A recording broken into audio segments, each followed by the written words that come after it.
The Honourable Bob Nanva.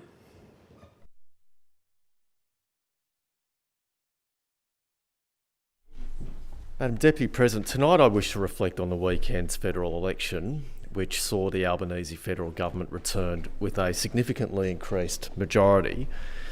Can I start by recognising all the successful candidates who were elected in the federal seats that cross over or are adjacent to my duty electorates of Badgerys Creek, Goulburn and Murray, Christy McBain and Eden Monero, Melissa McIntosh and Lindsay, Michael McCormick and Riverina, Susan Lee and Farah, Angus Taylor and Hume, Anne Stanley and Werriwa, Chris Bowen and McMahon, and Carol Berry, the newly elected member for Whitlam.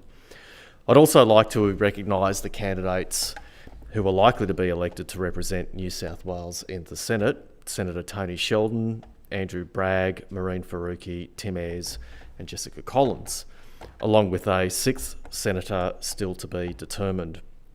Madam Deputy President, we are fortunate to have an electoral system that engages every Australian in the democratic process. We all have to vote and all of our votes count. But our democratic values and institutions must be cherished and protected. Over recent years, we have seen three distinct trends emerge in our political system, trends which are common to liberal democracies around the world. Firstly, people are drifting away from membership of and allegiance to the established major parties, and our parliaments are becoming more diverse. For parties like mine, that means having to fight even harder to win the votes of people who have traditionally supported us, but become more discerning with their vote. The composition of this chamber is a testament to that trend. It's not a bad thing, but nor is the resulting imperative for major parties to put their long-standing values into contemporary practice.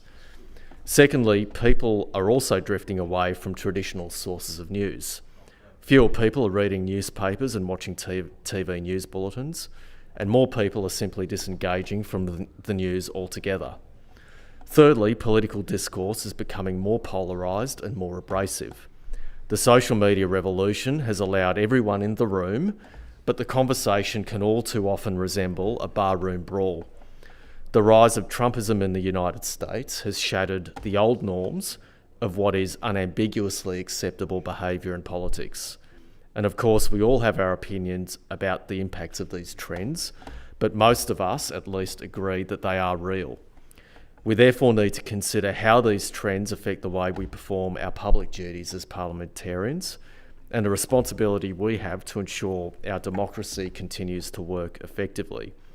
For example, we need to be mindful that the way we conduct ourselves and interact with each other in Parliament, in the media, online and in public can also set the tone for how people interact with us.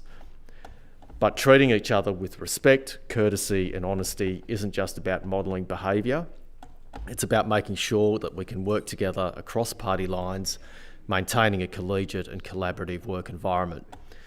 Madam Deputy President, like many others in this place, I spent some time out on polling booths during pre-poll and on the weekend. Voters consistently told me they wanted politicians to focus on issues like the rising costs of living, access to affordable housing, better schools and hospitals, addressing climate change, reducing pressure on our transport infrastructure and services and reducing crime.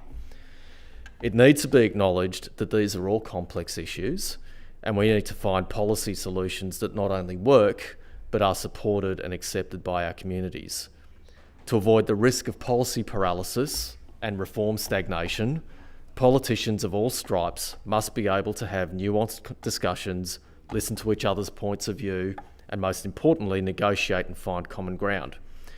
And finally, Madam Deputy President, another thing I heard on the polling booths on the weekend is that voters don't want us indulging in confected conflicts, political point scoring, and endless blame shifting, and they don't care what level of government that is. They just want politicians to work together to make their lives just that little bit better. That's why I congratulate all of the re-elected and newly elected federal MPs and senators for New South Wales. I wish them well for the next 3 years of Parliament, and I look forward to working with them and contesting ideas with them for the benefit of the people of New South Wales. Thank you. The Honourable